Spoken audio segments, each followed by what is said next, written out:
قيل هيجت أشواقا أداريها، فسل بها البدر إن البدر يدريها.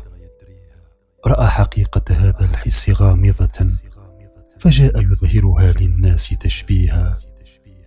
في صورة من جمال البدر ننظرها، وننظر البدر يبدو صورة فيها. يأتي بملء سماء من محاسنه، لمهجتي وأراه ليس يكفيها. وكم رسائل تلقيها السماء به للعاشقين فيأتيهم ويلقيها. يقول للعاشق المهجور مبتسما: خذني خيالا أتى ممن تسميها. وللذي أبعدته في مطارحها يد النوى، أنا من عينيك أدنيها. وللذي مضه يأس الهوى فسلا، انظر إلي ولا تترك تمنيها. أما أنا فأتاني البدر مستهيا، وقال جئت بمعنى من معانيها.